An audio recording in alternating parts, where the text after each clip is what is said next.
नमस्कार, मैं हूं आपका दोस्त अनुपम पाठक और आप देख रहे हैं पॉलिटिक्स एंड लिटरेचर टुगेदर। जैसा कि आपको ये सूचित है पूर्व से ही कि आज हम जो नया बिल आया है कृषि से संबंधित 3 बिल आए हैं, जिनमें प्रमुख रूप से जो मैं नाम आपके सामने बोलना चाहूँगा, जो मैंने विषय दिया था वो ये था कि जो कृषि उपज व्यापार वाणिज्य सुधार एवं संवर्धन विधेयक सन 2020 उससे जुड़े हुए जो कृषि के और तमाम सारे बिल हैं 3 मुख्य रूप से, उन पर कुछ सवालों के साथ पर चर्चा करने के लिए हम आज जो है चैनल पर उपस्थित हैं और हमने जो मेहमान आमंत्रित किया है वो भी आपके साथ हैं, professor Deepa S Dwivedi ma'am.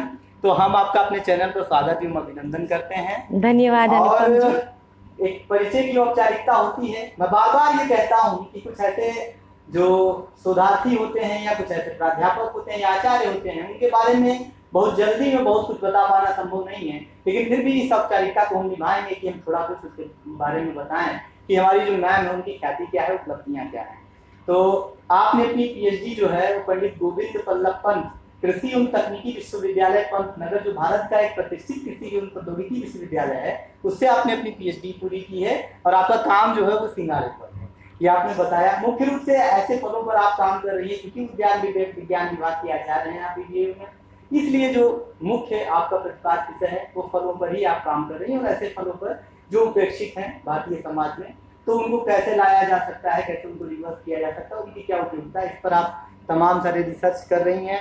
और आपने ये बताया अभी जो मुझे जानकारी हुई कि शेरे कश्मीर एक विश्वविद्यालय है, वहाँ सबसे पहले आपकी ज्वाइनिंग हुई थी, इसके बाद आप लद्दाख गई और वहाँ बहुत सारा काम आपने किया, 2-4 किताबें भी आपने उससे रिलेटेड लिखी हैं, जिसमें आपका agronomy resources of higher Himalaya, ये आपने बताया था। ये बुक बेसिकली जो है लद्दाख पर कंसंट्रेटेड है, वो आपने लिखा।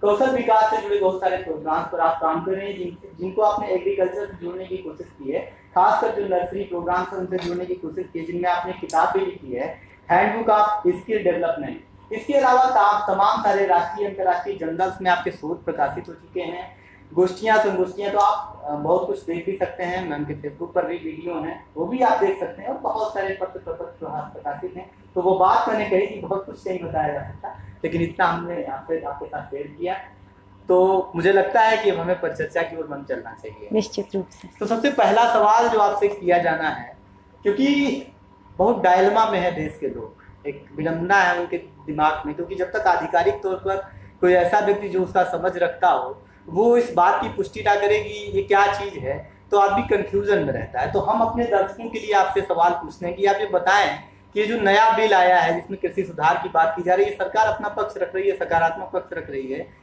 सब कुछ अच्छे की बातें हो रही हैं, है क्या, उसका स्वरूप क्या है, आप अगर मोटा मोटी हमको बताएं। देखिए अनुपम जी, बिल्कुल आप सही कह रहे हैं। कृषि के क्षेत्र में एक आप समझिए कि एक ऐसा लगता है कि कोई जलजला आ गया है, कोई साइक्लोन आ गया है, सब कुछ लग रहा है कि तहस नहस हो रहा है, ऐसा सब प्रतीत होता है। अगर आप टीवी चैनलों को देखें तो मैं आपसे काफ़ी हद तक सहमत हूँ कि there is a great reformation and a transformation, जिसकी वजह से शायद ये है। तो कृषि जो एग्रीकल्चर बिल्स 2020 करके सुन रहे हैं आप, वो आखिर हैं क्या? बेसिकली सरकार ने एग्रीकल्चर में 3 बिल्स प्रोमलगेट किए हैं, जिसमें पहला है farmers produce trade and commerce promotion and facilitation bill 2020। दूसरा है farmers empowerment and protection agreement of price assistance and farm services bill.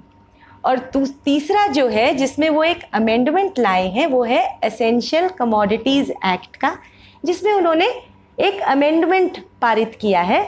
तो वह पूर्ण रूप से एक बिल तो नहीं वो है, लेकिन उसमें एक अमेंडमेंट किया है।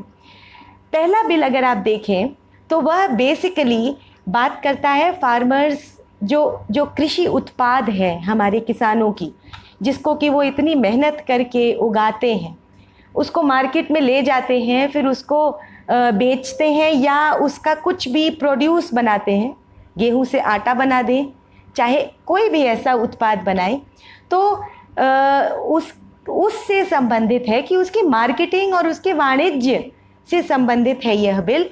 और मूल रूप से अगर आप इस बिल को देखें तो वो बेसिकली जो किसान के सामने मार्केट की अपॉर्चुनिटीज़ हैं उनके आयाम को विस्तृत कर दे रहा है, उनको बढ़ा दे रहा है। अभी तक क्या था, जो मार्केटिंग उपलब्ध थी किसान के पास वो मात्र एपीएमसीज के माध्यम से थी। देखिए एपीएमसी का जो बना था जो बिल है, एग्रीकल्चरल प्रोड्यूस मार्केटिंग कमिटीज़ का जो था ये बिल, ये कब बना है? 1955 में। उसके बाद इसमें किसी प्रकार का कोई संशोधन नहीं हुआ है। यद्यपि परिस्थितियाँ कितनी भयानक रूप से बदली हैं, परंतु इसमें कोई बदलाव नहीं लाया गया है। तो यह जो बिल है ये शायद पहला बिल है 1955 के बाद। यद्यपि बहुत सारी ऐसी स्टैंडिंग कमिटीज़ बनी और बड़े बड़े कृषि के जानकार जो कि मार्केटिंग को भी फॉलो करते थे, कृषि को फॉलो करते, उसमें रहे हैं और उन्होंने बहुत सारे सजेशंस दिए हैं, परंतु उनको भी पूर्ण रूप से लागू हम लोग नहीं कर पाए। उसके बहुत से कारण रहे, लेकिन हम अगर उसमें नहीं जाते हैं तो मूल रूप से यह जो बिल कर रहा है वह किसान को यह अपॉर्चुनिटी दे रहा है कि आप जिस भी मार्केट में ले जाना चाहें आप अपनी उत्पाद को उस मार्केट में ले जा करके उसको बेचें, जैसी आपकी क्षमता है उसके अनुसार, या फिर जैसी आप अपनी क्षमता बना सकते हो। तो यह जो बिल है यह अभी तक अगर कोई लघु और सीमांत किसान है, जो कि बताना चाहूँगी मैं आपको लगभग 86% किसान हमारे स्मॉल फार्मर्स, मार्जिनल फार्मर्स हैं। ऐसा क्यों है? ऐसा इसलिए है क्योंकि जो हमारा कल्चरल बैकड्रॉप है वो ऐसा है। एक किसान है, उसके पास अगर 4 बीघा ज़मीन है तो उसका, और उसके 4 बेटे हैं, तो वह ज़मीन उन चारों बेटों में बट जाती है। अपने आप हमारी जो लैंड होल्डिंग्स हैं वो स्मॉल होती जा रही हैं, वो लघु होती जा रही हैं लैंड होल्डिंग्स। तो जाहिर बात है हमारे जो किसान हैं उनकी जोत भी कम होती जा रही है। जितनी जोत कम होगी, उत्पाद जो होगी, किसान को उसको किसी भी बड़े बाज़ार में बेच पाना मुश्किल है, जो कि आज की परिस्थिति है। परंतु एक और जो बदलाव आया है वो है आपके एजुकेशन लेवल में। आज जो एजुकेशन है वो गांव-गांव तक पहुंच गई है।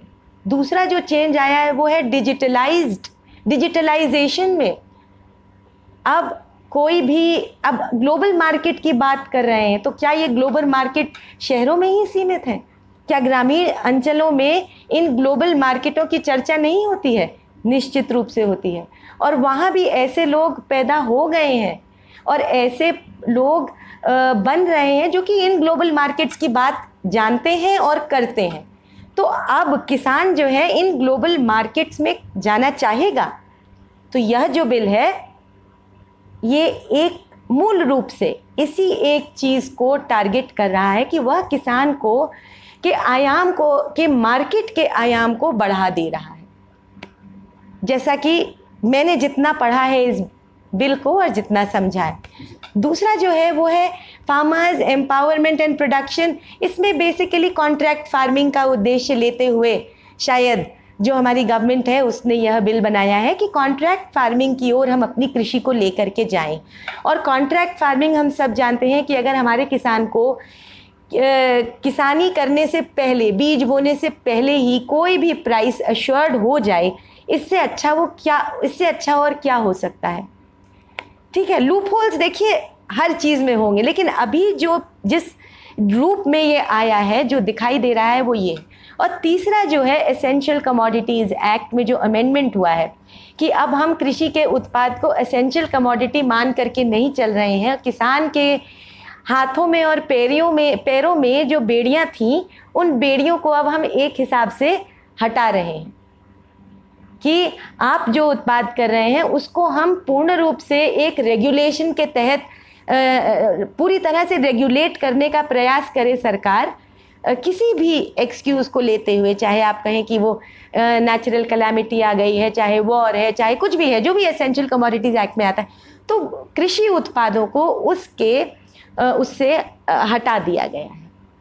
और उसमें भी सारे उत्पादों को नहीं हटाया गया है। उन्होंने बेसिकली अनाज को, दलहन को, तिलहन से जो हमारे तेल बनते हैं उनको, और मेरे ख्याल से अगर हॉर्टिकल्चरल प्रोड्यूस में देखें तो मेरे ख्याल पोटैटो और अनियन, आलू को और प्याज को एसेंशियल कमोडिटीज़ एक्ट से हटाया गया है।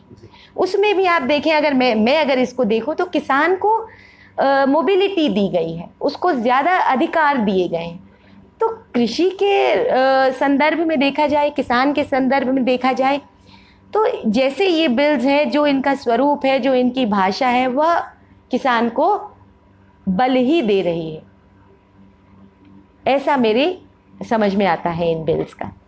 मैम, जो अगर हम आगे बढ़ेंगे तो हमारा जो पहला सवाल है जो कोरिलेट करता है इस बिल से, और मुझे लगता है कि जितनी बहस मैं सुन रहा हूँ जो सस्ता तो हो रही है, बहुत सारे, मैं केवल टीवी चैनलों को ही माध्यम ना बनाऊंगा, बहुत सारे विशेषज्ञों से भी जब आप उनको सुनते हैं, या तमाम सारे ऐसे न्यूज़ चैनल भी हैं जिन पे आप भरोसा कर सकते हैं, जिनमें मैं द प्रिंट को कभी अगर पढ़ें आप, जो शेखर जी चला रहे हैं, तो एक सुस्पष्ट आयाम आपको देता है। उससे जो उभर करके सामने आ रहा है, जो सवाल है, रिलेटेड सवाल है, वो ये है कि मंडी व्यवस्था को खत्म करने की जद्दोजहद है। आपको क्या लगता है कि मंडी व्यवस्था को खत्म करने से किसान को कैसे लाभ हो सकता है? कितना किसान है जो कि मंडी में आपका देता है उत्पाद, और मंडी व्यवस्था में ले जा करके उस किसान को फायदा क्या है? कभी सोचा है आपने? तो आप ही बता सकती हैं कि कितना दे सकता है। देखिए, डेफिनेटली जो छोटे किसान हैं, जो बहुत दूर तक नहीं जा सकते हैं, जो अभी तक की सिचुएशन थी, बहुत दूर तक जिनकी पहुंच नहीं है या बहुत दूर तक अभी नहीं सोच पा रहे हैं, उनके लिए मंडी के माध्यम से अपनी उत्पाद को बेचना अच्छा है। परंतु मैं अगर कहिए तो इसमें कुछ जोड़ने की कोशिश करूं, क्योंकि भारत जो है वो गाँवों का देश है मौलिक रूप से, और जो गाँव हैं उनमें एक सामूहिकता का पुट भी आपको दिखाई देता है कि अगर किसी की यहाँ बालिका की शादी है तो जिसके भी खेत में लौकी लगी होगी तो वो तोड़ के लाएगा, दे जाएगा कि आज आपके यहाँ बालिका की शादी है तो इसको यूज कर लीजिएगा और मेरे लिए ये पूरे का काम होगा। ये सामाजिक संस्कृति भारत में रही, साझी संस्कृति की विरासत है। ये काम सिर्फ वहीं लागू नहीं था, ये दूसरे परिप्रेक्ष्य में भी लागू था कि एक आदमी, जब कभी आप बिहार का उदाहरण लीजिए, उत्तर प्रदेश का उदाहरण लीजिए, जो इन आंखों से देखी बात है, जो देख के बड़े हुए हैं, कि आपकी ट्राली जा रही है अनाज की, तो हमने अपना एक बोरी रख दिया, उसमें जो है मार्किंग कर दी और कहा कि ये इतना किलो है, आप अपना बेचिएगा चाचा, हमारा भी बेच दीजिएगा, जब आपका पैसा आएगा तो आप हमको दे दीजिएगा। तो आपको लगता है कि केवल छोटी जो है किसान होने के कारण वो नहीं पहुंचा पा रहे हैं, या मंडियों तक उनकी पहुंच नहीं है? अनुपम जी, आपको मैं एक और चीज़ बताना चाहूँगी। क्या आपको मालूम है कि जो अभी तक का जो ये मंडी एक्ट है, जो APMC एक्ट है, वो किस प्रकार की बेड़ियाँ किसान के पैरों में डाल रहा था? आप कह तो रहे हैं कि ये सामूहिक भावना हमारे यहाँ किसान, मतलब ग्रामीण अंचलों में है, परंतु आपको मालूम है कि जब यह उत्तर प्रदेश की सीमा पर पहुँचता है तो वही ट्रैक्टर अनाज लिया हुआ उत्तर प्रदेश की सीमा से बिहार की सीमा में नहीं जाकर के बेच सकता, यद्यपि बिहार में शायद जो प्राइसेस उसको मिले वह उत्तर प्रदेश से बेहतर मिले, और उसके आगे नहीं ले जा सकता, क्योंकि यह APMC एक्ट यही एक रिस्ट्रिक्शन इन किसानों पर लगाता था और लगाता है। अच्छा, साथ में एक और चीज़ कहना चाहूँगी कि ये APMC जो है, जो मंडी है, वो ख़त्म तो नहीं करी गई हैं। इसमें पूरे एक्ट को आप पढ़ें, पूरे बिल को आप पढ़ें, वहाँ कहीं नहीं लिखा है कि मंडी व्यवस्था को ख़त्म कर दिया जाएगा, ये कहीं नहीं लिखा है। आप पढ़िए एक्ट को, मैंने पढ़ा है। ये कह रहे हैं कि डायरेक्ट जो प्राइवेट जो इंस्टीट्यूशंस हैं उनको हम डायरेक्ट कॉन्ट्रैक्ट, वो ठीक है, वो ये कह रहे हैं कि किसान यदि चाहे, यदि मैं एक किसान हूँ और मैं आपको, मेरा एक आम का बगीचा है और मैं अपना आम अनुपम जी को बेचना चाहती हूँ, जो कि तमिलनाडु में रहते हैं, और दशहरी आम मैं उनको बेचना चाहती हूँ, जो मेरे को यहाँ पर 10 रुपये किलो में आढ़तिया मेरे से खरीदता है, वह तमिलनाडु में मुझे वो 100 रुपये दे रहे हैं, क्योंकि दशहरी आम है। पहुंचाने में उसको मेरा जो भी लग रहा हो पैसा, जो भी मैं जिस तरह से कर रही हूँ वो अलग चीज़ है, लेकिन मुझे एक प्राइस में एस्केलेशन मिल रहा है उस 10 रुपये के बनिस्बत। तो आप मुझे ये बताएं कि मैं क्यों नहीं कर सकती है? यह जो बिल है वो ये कह रहा है, ऐसा मेरे पर क्यों रेस्ट्रिक्शन हो कि मैं पहले अपनी मंडी के पास जाऊं और उसी मंडी के माध्यम से मैं तमिलनाडु तक पहुंचाऊं, या किसी मिडिल मैन को दूं जो कि फिर वो आगे किसी बाजार में ले जाए।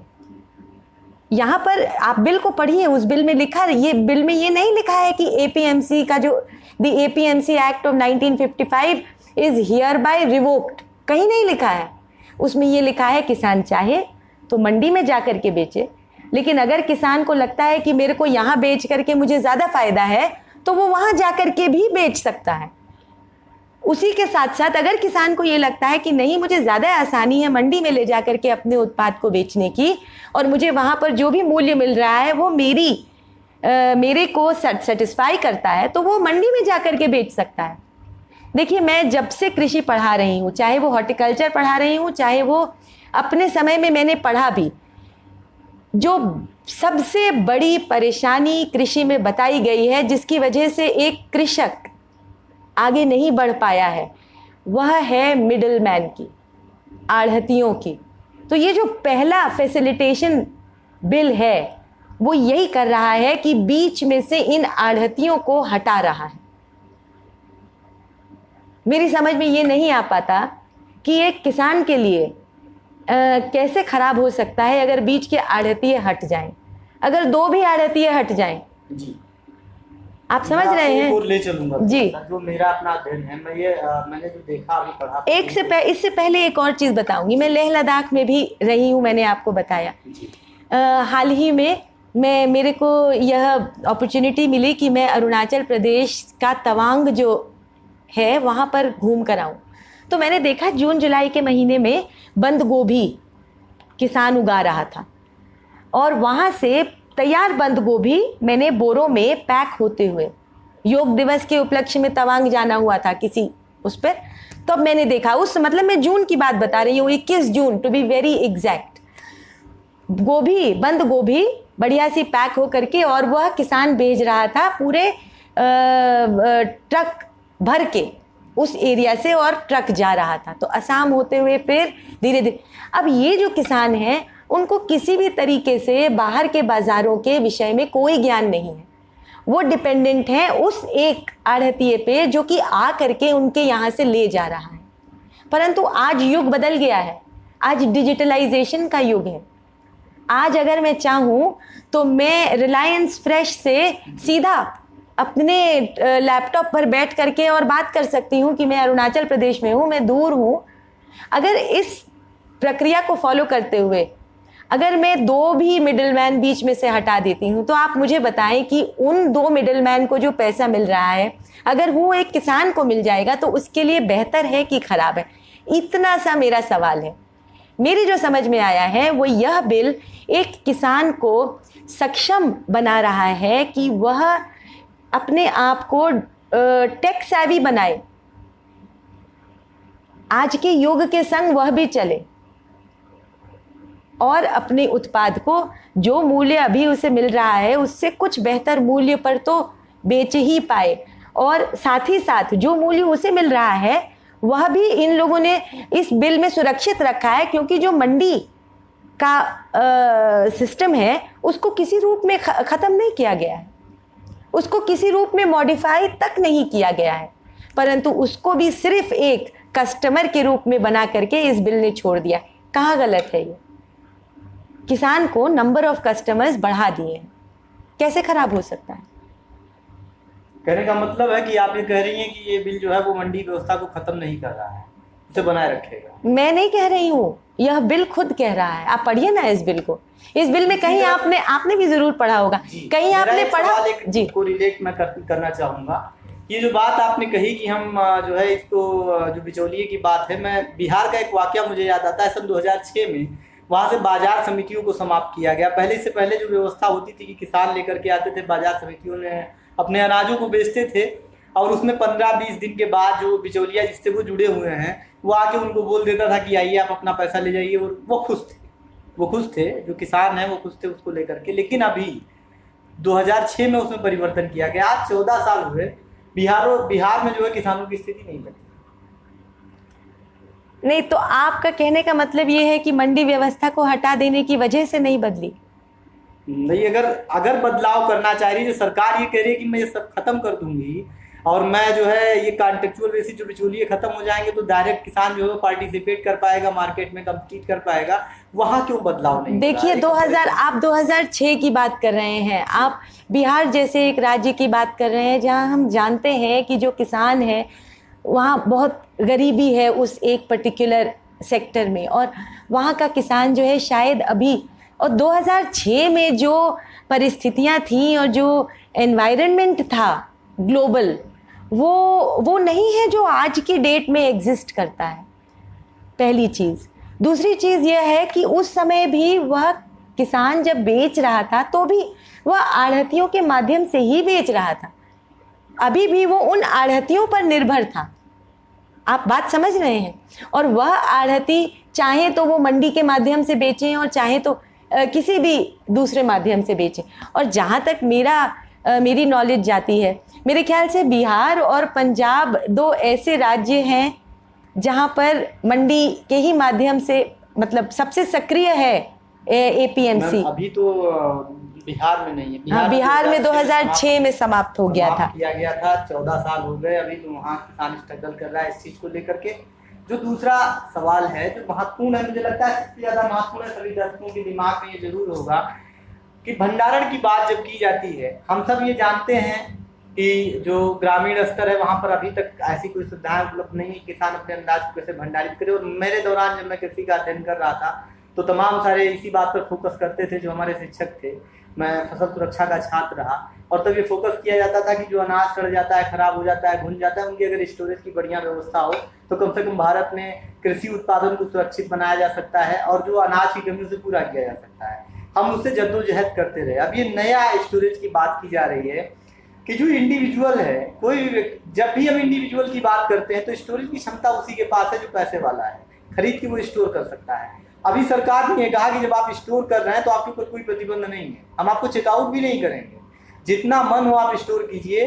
दो ही स्थितियों में आपको चेकआउट किया जा सकता है, जबकि महामारी का काल हो और या तो युद्ध का काल हो। ऐसे में अभी तो जो कालाबाजारी थी आप देख रही हैं अच्छी तरीके से कि प्याज 25 रुपए किलो खरीदा गया प्याज कभी 110 रुपए में बेचा जा रहा है।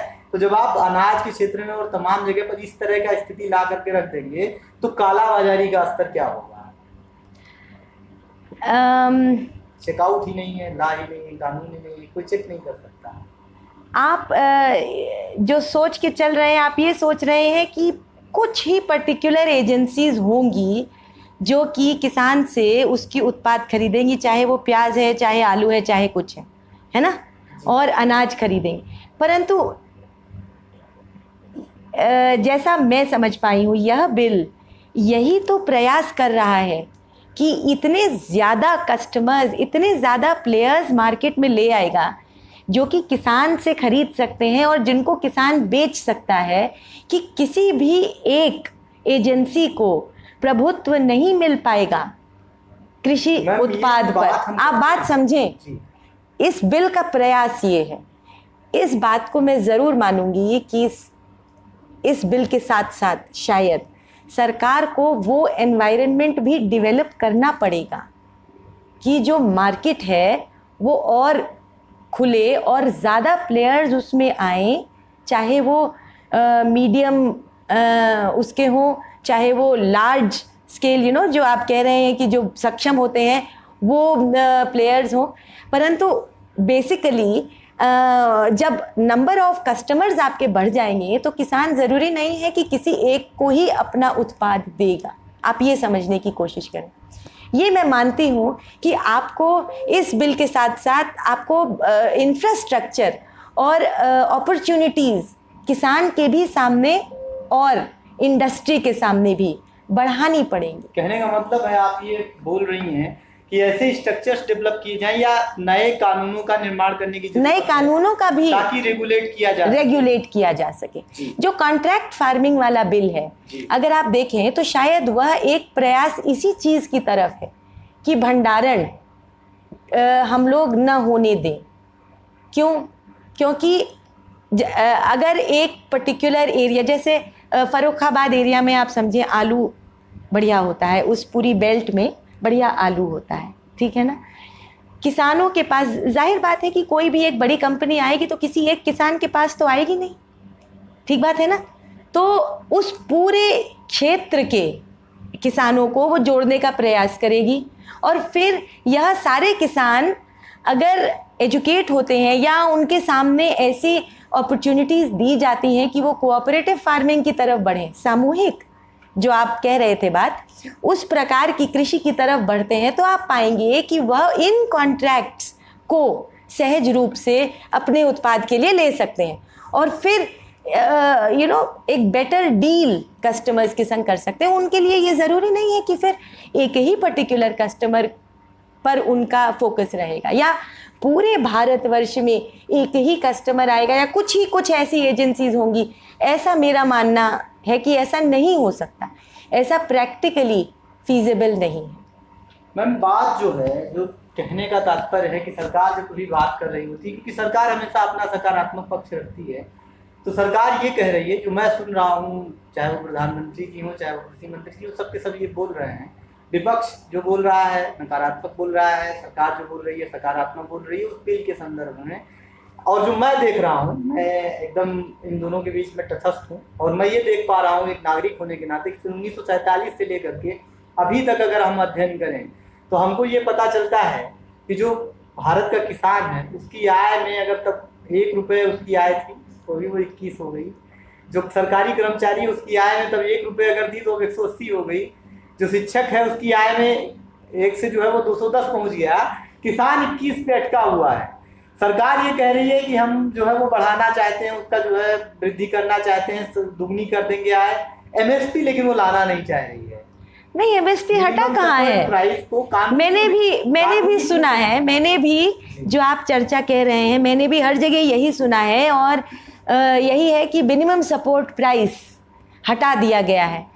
मैंने पूरा बिल पढ़ा कि देखो कहाँ मिनिमम सपोर्ट प्राइस हटा है, तो कहीं उसकी चर्चा नहीं है। सवाल ये नहीं है मैम, सवाल ये है कि हम मिनिमम सपोर्ट प्राइस को, जबकि हम ये बात कर रहे हैं, बहस में लाग रहे हैं, तमाम सारे बिल हम रोज बना रहे हैं, तो क्या हम एक ऐसा बिल नहीं बना सकते, ऐसा विधेयक तैयार नहीं कर सकते हैं जिसको एक कानूनी दर्जा दिया जाए कि नहीं, ये जो प्राइवेट सेक्टर्स हैं, आप जो रेगुलेट करने की बात कर रही हैं अनुपम जी, मैं खरीद ही नहीं सकता। मैं अनुपम जी आपसे एक दूसरी बात कहना चाहूँगी। मैं एक किसान हूँ, मैं आम उत्पादित करती हूँ। आम को छोड़ दीजिए, मैं सिंघाड़े की खेती करना चाहती हूँ। हमारे पूरे क्षेत्र में सिंघाड़ा होता है। सिंघाड़े के बड़े औषधीय गुण हैं, परंतु कोई सिंघाड़े के विषय में शायद ही जानता होगा, बहुत कम लोग जानते हैं, सिवाय इसके कि हर घर में जब पूजा अर्चना होती है या जब व्रत उपवास होते हैं तो वह सिंघाड़े का ही आटा खाते हैं। कोई ऐसा घर नहीं होगा जहाँ भारत में जहाँ सिंघाड़े के आटा व्रतों में और उपवासों में नहीं प्रयोग में लाया जाता हो। विकल्प का अभाव जी, अब मैं आपसे ये कहना चाहूँ कि अगर मैं एक वैसा किसान बनना चाहती हूँ जो कि एक ब्रांड नेम का सिंघाड़ा उत्पादित करना चाहता है और उसको बेचना चाहता है, तो उसका मैं सरकार से एमएसपी की बात नहीं करना चाहूँगी। मैं कहना चाहूँगी कि जिस प्रकार से आपका किसान जैम की बोतल पर एक मिनिमम रिटेल प्राइस होता है, उस प्रकार से आप मेरे कृषि उत्पाद पर भी एक मिनिमम रिटेल प्राइस लगाने की अनुमति दें। किसानी को, कृषि को हम एक इंडस्ट्री क्यों नहीं बना सकते? हम एक बिजनेस क्यों नहीं बना सकते? एक एंटरप्राइज क्यों नहीं बना सकते? ये मेरा आपसे सवाल है। आप मिनिमम सपोर्ट प्राइस की बात करते हैं, आप 1955 की बात कर रहे हैं, 1947 की बात कर रहे हैं। मैं आपको उससे और पीछे ले जाती हूँ, 400 साल पहले चलिए, जब ब्रिटिश रूल आया भारत में, उसके पहले चलिए। भारत को सोने की चिड़िया कहा जाता था। जी हाँ, कृषि प्रधान देश था ये। जी। क्या होता था यहाँ पर? कृषि के माध्यम से ही हमारा देश सोने की चिड़िया कहलाया गया। 200 साल अंग्रेजों ने हम पर शासन किया, ठीक है ना। इतने आक्रमण जितने हमारे देश पर हुए शायद ही किसी देश पर हुए होंगे, परंतु फिर भी अंग्रेजों के आने तक अभी हम सोने की चिड़िया बने हुए थे, कृषि ही माध्यम से ना। आप मेरी बात समझ पा रहे जी होंगे। हाँ, समझ रहे हैं बिल्कुल। तो कृषि का भी हमारा हक रहा। जी जी, तो ये जो अंग्रेज़ों की पॉलिसीज़ थी, जहाँ पर उन्होंने हमारे किसानों के ऊपर अलग अलग प्रकार के प्रतिबंध लगा करके कपास की खेती पर, नील की खेती पर प्रतिबंध लगाए, जिससे कि फ़ायदा मैनचेस्टर की उन फर्मों को हो जो कि इंग्लैंड में स्थित थी। उसकी वजह से हमारे किसान जो है 1 रुपए की आय पर पहुंच गया। और उसके बाद से चूंकि हम उन्हीं पॉलिसीज़ को, उन्हीं रेगुलेशंस को, उन्हीं रेस्ट्रिक्शंस को अपने किसानों पर लगा रहे हैं, इस वजह से शायद किसान की आय मात्र 21% बढ़ी है। आप मेरी बात समझ रहे जी हैं? हाँ, समझ रहे हैं। हमारे यहाँ पर किसानी ही करी जाती थी भारत में। इसलिए यदि हम वापस उन पद्धतियों पर जाएं तो शायद बहुत गलत नहीं होगा।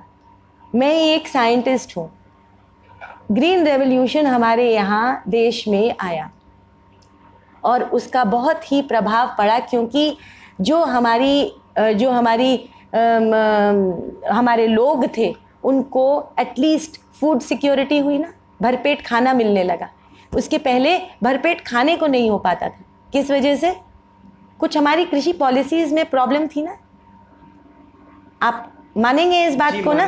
तो यह 1947 के ये 200 साल हमारे यहाँ अंग्रेजी हुकूमत रही है। उन्हीं में कुछ बदलाव आए ना कि सोने की चिड़िया एकदम खोखली हो गई। मैम, उस पर हम मानेंगे आप इस बात को? आपने कहा कि एमएसपी नहीं, हम एमआरपी की बात करेंगे जी। क्या तो ऐसे रेगुलेशन सरकार ला क्यों नहीं ला हो सकता है कि मैं तो कहूंगी कि सरकार को लानी चाहिए। क्यों नहीं ला रही मैं तो नहीं कह सकती, क्योंकि मैं सरकार में नहीं हूँ। आपसे एक सवाल पूछती हूँ। आजकल डिब्बा बंद दूध मिलता है। मैं जापान गई, 1 लीटर का दूध अगर इंडियन रुपीज़ में बात करें तो 150 रुपये का एक डिब्बा, 1 लीटर दूध। आपके यहाँ का जो एक दूध वाला होता है, ये भी तो एग्रीकल्चर प्रोड्यूस में आता है। जो आपके यहाँ का दूध वाला है वो शुद्ध देसी गाय का, जो कि जिसमें औषधीय गुण भी होते हैं, वह शुद्ध देसी गाय का दूध ले जा करके और शहरों में बेचने की कोशिश करता है। तो भी जो आपके खरीदार हैं वो 60 रुपये की बात छोड़ दीजिए, 40 रुपये, 45 रुपये, 50 रुपये से ऊपर दूध लेने को तैयार नहीं है। मैं दिल्ली और मुंबई की बात नहीं करती हूँ, मैं थोड़े जो मेट्रोज़ हैं परंतु कॉस्मोपॉलिटन सिटीज़ नहीं है उनकी बात करती हूँ। नहीं देने को तैयार है, लेकिन वहीं आप डिब्बा बंद दूध जो है वो लेने को तैयार है। ये आपको नहीं पता उसमें यूरिया मिला है कि नहीं मिला है। और यहाँ पर आप एक दूध वाले की, जो कि अपने आप से गौपालन करके और दूध पहुँचा रहा है, जो कि कहता है मैं शुद्ध दूंगा आपको, जिसको कि आप टेस्ट कर सकते हैं लेने से पहले अगर आप चाहें तो, अगर आपको वह प्रक्रियाएं पता हो तो। उसके बावजूद आप उसको उसकी 150 रुपये, वो कहे 150 रुपये में मुझसे दीजिए, क्या आप देंगे? क्या ऐसे? फिर मेरा ये कहना है कि एक इंडस्ट्री क्यों नहीं बना रहे हैं हम कृषि को? वो मिनिमम रिटेल प्राइस क्यों नहीं रख सकता किसान? कहने का मतलब है आपको लगता है कि मुझे व्यापारी बना सकते हैं? क्यों नहीं बना सकते हैं? फ्लोरिकल्चर इंडस्ट्री में आज हम लोग बैठे हैं, सबसे फास्टेस्ट ग्रोइंग इंडस्ट्री है कृषि की फ्लोरिकल्चर इंडस्ट्री। फूल, मात्र फूल, वो किस लिए है? सजावट के लिए है। उसके औषधीय गुणों की मैं बात नहीं कर रही हूँ। आज वो एक इंडस्ट्री बनी हुई है। पंजाब ब्लॉसम्स, मुझे याद पड़ता है उस समय मैं पढ़ती थी, जिस समय ये डच और इजरायली कंपनियों को भारत में बुलाया गया था और एक एग्री एक्सपो हुआ था, क्या कहते हैं अपने दिल्ली में, ठीक है ना? डच और इजरायली कंपनियों को बुलाया गया था। उसी समय माइक्रो इरिगेशन सिस्टम्स के विषय में हमारे यहाँ पर लोगों को बताया गया था। वह बिजनेस बढ़ाने के लिए, कृषि को एक बिजनेस स्वरूप देने के लिए उस समय एक कंपनी पंजाब से बनी, वो अपना गुलाब बनाकर बेचती थी, उगा करके, बना करके तो नहीं, उगा कर बेचती थी। उसका नाम था पंजाब ब्लॉसम्स। उसके नाम से वो अपना गुलाब बेचती थी और कितना खूबसूरत गुलाब उस कंपनी का था। मैंने खुद उनकी फार्म को विजिट किया था और देखा था। करोड़ों रुपए कमा रहे थे। पंजाब के ही एक किसान आपको बताऊंगी, उन्होंने धान गेहूं की खेती से अपने आप को अलग किया और फूलों का बीज उत्पादित करना शुरू किया। देखिए, चाहिए क्या है आपको कृषि में? हमको आप दूसरी तरह से सोचिए, क्या हमको अपने किसानों को क्वालिटी के विषय में जागरूक करने की आवश्यकता तो नहीं, ताकि जो हमारा उत्पाद है वो ग्लोबल मार्केट्स में कॉम्पीट कर सके? क्या हमारे को अपने किसान को इंफ्रास्ट्रक्चर से, यंत्रों से, बढ़िया बीज से, इन सब चीज़ों से को उनको उपलब्ध कराने की आवश्यकता तो नहीं? हम किसान से वो जो उगा रहा है गेहूँ, उसकी उपज पर तो हम उससे सवाल करते हैं, लेकिन आपने कभी ये देखा है कि किस प्रकार का बीज उपलब्ध हो रहा है उस किसान को? कभी सोचा है आपने? तो सरकार की दूसरी चीज, फिर हर एक चीज सरकार पर छोड़कर हम कहाँ तक सही कह सकते हैं? मैम, चूंकि जो कॉन्सेप्ट है हमारा, जो directive principle of the state का, वो ये कहता है कि वेलफेयर सोसाइटी की ओर बढ़ाएंगे, वेलफेयर स्टेट की स्थापना करेंगे और कम से कम कृषि क्षेत्र में जो है किसानों की सहायता करेंगे। तो सरकार को निर्देशित किया गया है संविधान में, तो ऐसा उनको करना चाहिए। दूसरी तरफ जो आपने बात की थी कि हम कॉन्ट्रैक्ट की कृषि को जो है अंग्रेजों ने बढ़ावा दिया, फिर तो हम नहीं, हमने कॉन्ट्रैक्ट की कृषि को अंग्रेजों ने बढ़ावा नहीं दिया। आप गलत समझे हैं मेरी बात को। पेप्सिको जो कर रही है वो कॉन्ट्रैक्ट फार्मिंग है, लेकिन उस कॉन्ट्रैक्ट फार्मिंग में भी जो अभी तक की प्रक्रिया है उसमें किसान को पैसा नहीं मिल रहा है। पैसा मिल रहा है उन आढ़तियों को, उन मंडियों को, उन आढ़तियों को भी, जो कि अभी की जो कॉन्ट्रैक्ट फार्मिंग की व्यवस्था इन्होंने की, जो अब करी जा रही है, उसमें तो कॉन्ट्रैक्ट मैं एज अ फार्मर किसी कंपनी के संग कर सकती हूँ, किसी भी कंपनी के संग। जो अंग्रेज़ों की नील की जो खेती की बात, जो आप जिसका संदर्भ ले रहे हैं, या जो कपास की खेती की बात थी, वो कॉन्ट्रैक्ट फार्मिंग नहीं थी। वह तो उन्होंने प्रतिबंधित करते हुए कि तुमको सिर्फ कपास उगाना है, उसके बाद औने पौने दाम पर आपको बेच देना है, दाम भी हम ही तय करेंगे। वही हो गया ना एमएसपी। तो वाई एमएसपी? मैं कहती हूँ कि नहीं, मैं नहीं दूंगी आपको मिनिमम सपोर्ट प्राइस पर। मेरा शरबती गेहूं है जिसमें ग्लूटेन कंटेंट कम है, मेरा दशहरी आम है जिसका शुगर एसिड ब्लेंड देश विदेश में माना जाता है, मैं रसभरी उगा रही हूँ जिसमें कि इतने औषधीय गुण हैं जितने दूसरे फल में नहीं मिलते हैं। सब किसानों को कौन समझाएगा? किसानों को समझाने के लिए कृषि विश्वविद्यालय बैठे हैं। हम अपने बच्चों को जब समझाएंगे, ये बच्चे जो आते हैं कृषि विश्वविद्यालयों में, जो कृषि पढ़ने आते हैं, वो कहाँ से आते हैं? ग्रामीण इलाकों से आते हैं। उनको जब हम पढ़ा रहे हैं तो क्या आपको नहीं लगता कि हमको यह शिक्षा देने की ज़रूरत है, जिसमें कि हम उनको ये समझा रहे हैं कि भाई agriculture is also an industry, take it up as an industry. सरकार क्या बताएगी हमको? पहले हमको शिक्षा के माध्यम से शायद उन लोगों को खुद हम एजुकेट कर सकते हैं। ये किसान खुद सरकार को बता देंगे, क्योंकि इस पैंडेमिक में आपने देखा होगा अनुपम जी, सब कुछ बंद हो गया परंतु कृषि बंद नहीं हो पाई। और यदि कृषि बंद हो जाती और सब कुछ चलता रहता तो कुछ भी चल नहीं पाता। इसलिए मेरे हिसाब से एमएसपी के ज़माने को भूल जाना चाहिए और किसान के लिए मैक्सिमम रिटेल प्राइस की बात करिए। अब आप, हाँ, चिप्स का दाम डिसाइड है, बिस्कुट का दाम डिसाइड है, हमारे गेहूं का दाम डिसाइड क्यों नहीं है? किसान खुद कहेगा कि नहीं, मैं 25 रुपए से कम पर आपको नहीं दे सकता। मैं ये बात आपकी मानती हूँ कि हमारी सरकार को अपने किसान को उतना सक्षम बनाना चाहिए, उसको ऐसी फैसिलिटीज़ प्रदान की जाए, ऐसा एक एटमॉस्फेयर, ऐसा एक एनवायरनमेंट वह हर प्रदेश में, जिससे कि देश के स्तर पर भी हो जाएगा, हर राज्य में करें, जिससे कि देश के स्तर पर भी ये हो जाएगा कि वह ये कह सके कि नहीं, आई कैन गारंटी कि इस दूध में 1% क्या 0.1% भी यूरिया नहीं है, लेकिन मैं इसको बेचूंगा 100 ही रुपए पर। तो सरकार का ये दायित्व ज़रूर बनता है कि ऐसे मार्केट भी वह उपलब्ध कराए, किसान को उसी के अपने ही उस क्या कहूँ मैं, न छोड़ दे कि भाई तुम खुद ढूंढो अपना मार्केट। ये नहीं करना चाहिए। तो मैम ये तो छोड़ने की कोशिश कर रही है। नहीं कर रही है, ये नहीं कर रही है। अब फिर मेरे हिसाब से इस बिल में ये नहीं लिखा है कि तुम जाओ अपना मार्केट खुद ढूंढो, वो ये नहीं कर रही है। वो ये कह रही है कि तुमको जिस भी बाजार में जाना है जा सकते हो। उसने ये थोड़ी कहा है कि मैं बाजार आप तक लाने का प्रयास नहीं करूंगा। देखते हैं क्या करती है सरकार, अभी पता चल जाएगा कुछ दिन में। समझ रहे हैं? कहने का मतलब है कि शायद ये पहला कदम है जी, जिसको कि हमको पॉजिटिवली लेना चाहिए। पॉजिटिविटी क्या है इसमें? अब शायद मैं अपने लेक्चरों में ये नहीं कह पाऊंगी that the major drawback in agriculture is that the produce is sold through middleman. आढ़तियों के माध्यम से हम बेचते हैं, यही कृषि की सबसे बड़ी कमजोरी है। क्यों? क्योंकि हमने कुछ नहीं तो एटलीस्ट एक आढ़तिया तो कम करने का प्रयास कर ही रही है ये बिल।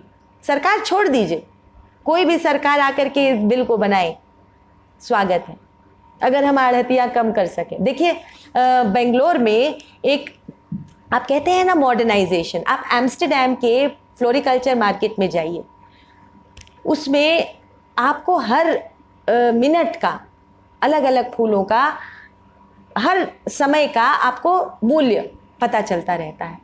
ऐसी ही एक मंडी ही कहूँगी, फूलों की मंडी बेंगलोर में स्थापित करी गई, मैंने देखी है। उसमें भी ऐसा होता था कि समय समय पर अलग अलग फूलों का दाम पता चलता रहता था। तो किसान जब उसको दाम थोड़ा बेहतर मिलता था या देखता था, वो अपने प्रोड्यूस को उस समय बेच देता था आकर। ये भी हमारे ही देश में ना उपलब्ध कराई गई व्यवस्था। ऐसी व्यवस्था अगर हो जाए हर उत्पाद के लिए, फूल तो पेरिशेबल कमोडिटीज़ हैं जो कि जल्दी खराब हो जाते हैं, परंतु अनाज, दलहन, तिलहन ये तो लंबे समय तक भंडारित करी जा सकती है। हमारे जो लघु और सीमांत किसान हैं शायद वो अपने स्तर पर ना कर पाए भंडारण, लेकिन उनके उपज ही कम होती है, तो शायद वो कर भी पाएँ एक बेहतर सवेरे के लिए। लेकिन ये व्यवस्था उन तक ज़रूर पहुंचानी चाहिए कि उनको ये पता चल सके कि हाँ ये बाज़ार है जहाँ पर मैं और बेहतर बेच सकता हूँ। वो उनको कैसे पता चलेगा? शायद हमारे को इन सब चीज़ों की, जो डिजिटल इंडिया की हम लोग बात करते हैं, वह पूर्ण रूप से शायद अभी ग्रामीण इलाकों में नहीं पहुँच पाया है। तो अगर इन बिल्स को मेरा मानना है ये कि अगर इन बिल्स को सक्सेसफुल होना है और इम्प्लीमेंट हो जाना है, अभी तो बिल्स आए हैं, अभी तो इनका आपको इम्प्लीमेंटेशन करना पड़ेगा। कैसे इम्प्लीमेंट करें जी? तो जब ये इम्प्लीमेंटेशन की लेवल पर आएंगे, अगर ये इम्प्लीमेंट हो पाए तो सरकार को वो एक एनवायरनमेंट देना पड़ेगा और यह उनको ग्रामीण क्षेत्रों तक पहुंचाना चाहिए। ऐसी व्यवस्था चाहे आप उसको ब्लॉक के माध्यम पर एस्टैब्लिश करें, चाहे उसको पंचायतों के माध्यम पर एस्टैब्लिश करें, किसी भी माध्यम पर करें, लेकिन आपको अगर आपको विश्व में अपना नाम बनाना है, क्योंकि आज बाज़ार सिर्फ भारत में ही अपनी उपज को बेच करके आप सोचें कि सब चलेगा, ऐसा नहीं है। क्योंकि अब पूरा विश्व आपका बाज़ार है, ग्लोबल मार्केट की बातें हो रही हैं।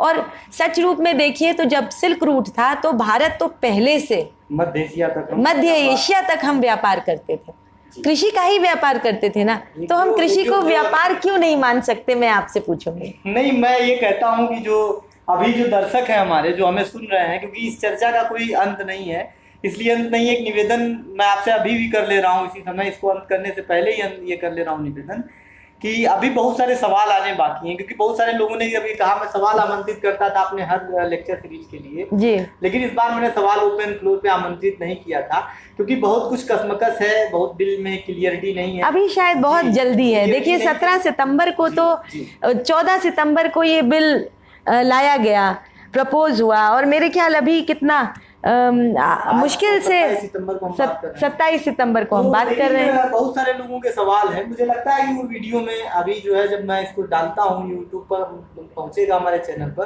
तो बहुत सारे सवाल आएंगे और हम आपसे दोबारा जुड़ेंगे एक परिचर्चा के माध्यम से, ताकि हम बातचीत कर सके। एक अंतिम सवाल बताइए, जिस पर मैं आपका एक जवाब चाहूंगा कि आप 2 मिनट 3 मिनट 4 मिनट जितनी देर आप उस पर बोलना चाहें आप कह सकती हैं, हमारे दर्शकों तक पहुंचा सकती हैं कि जो मिनिमम सपोर्ट प्राइस है उस पर भारत में अब तक जो है जो बिकने वाला अनाज है 7 साढ़े 7 के आसपास है वो, जिसमें से 6% के आसपास हरियाणा और पंजाब में बिकता रहा। हम जानते हैं कि जो हरियाणा और पंजाब के किसान हैं उनका लेवल क्या है और भारत के अन्य हिस्सों में किसानों का लेवल क्या है, क्योंकि जो आत्महत्या की कोशिशें हैं और कम से कम जो सक्सेसफुल कोशिशें हैं वो अन्य प्रदेशों में हो रही हैं, बतौर जारी हैं, वो लगातार जारी, उन्हें रोका नहीं जा सका है। पंजाब में किसानों की स्थिति ठीक ठाक थी, तो क्या हम अब इन सब बिलों को ला करके वहां भी ये खत्म करने की कोशिश कर रहे हैं और तब वहां अव्वल दर्जे पर विरोध भी चल रहा है? मैं फिर आपको वापस अपनी उस बात पर लाऊंगी कि आप इस विचार को लेकर के चल रहे हैं कि मंडी को ख़त्म कर दिया गया है, एपीएमसी एक्ट को ख़त्म कर दिया गया है, परंतु ऐसा कुछ नहीं है।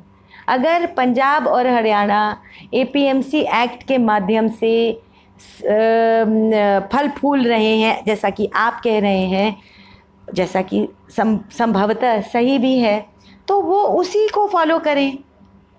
सरकार ने ये थोड़ी कहा है कि पंजाब और हरियाणा के किसान अभी तक मंडी में देते थे अपने उपज को और कल से वो नहीं दे सकते, या ये बिल आ जाने के बाद से, ये एक्ट बन जाता है उसके बाद से नहीं दे सकते, ऐसा तो नहीं कहा है उन्होंने मात्र इतना कहा है कि यदि पार्ले जी आकर उनसे ये कहती है कि भाई आपका गेहूँ हमारे पार्ले जी की क्वालिटी को और बेहतर करता है, तो आपका पूरा गांव अगर हमारे लिए गेहूँ उत्पादित करता है तो हम आपका जो एमएसपी है उससे 10 रुपये अधिक पर आपसे गेहूँ लेना चाहते हैं। हम आपसे विदा लेते हैं और मैं आपका बहुत बहुत आभारी हूँ। ये हमारा सौभाग्य है कि आप हमसे जुड़ी रही इतनी देर। बहुत सारी अकादमिक व्यस्तताएं हैं, प्रशासनिक व्यस्तताएं हैं, एक प्रोफेसर के तौर पर आपकी, इसके बाद भी आपने हमें समय दिया। भविष्य में, चूँकि मैं ये दावा नहीं कर सकता क्योंकि चर्चाएं अंतहीन होती हैं, वो कभी खत्म नहीं होती, तो बहुत सारे लोग इस पर टिप्पणी करेंगे, कमेंट बॉक्स में जा करके अपनी बात रखेंगे, तब अगर उसमें से कुछ विमर्श निकल करके आता है तो हम आपसे फिर मिलने की कोशिश करेंगे और संभव है कि आगे ये चर्चा जारी रहे। जी, तो इस जरूर। बात के साथ, इस नोट के साथ हम आपसे विदा लेते हैं कि एक सार्थक चर्चा रही, एक समझ हमारी विकसित हो सकती है, एक प्रांजल समझ की ओर हम जा सकते हैं, परिपक्व समझ की ओर जा सकते हैं। तो इसलिए इस वीडियो को आप जितना संभव हो सर्कुलेट करें, लाइक करें, कमेंट करें और चैनल को सब्सक्राइब करें, हमारे साथ जुड़े रहें और देखते रहें पॉलिटिक्स एंड लिटरेचर टुगेदर। जय हिंद।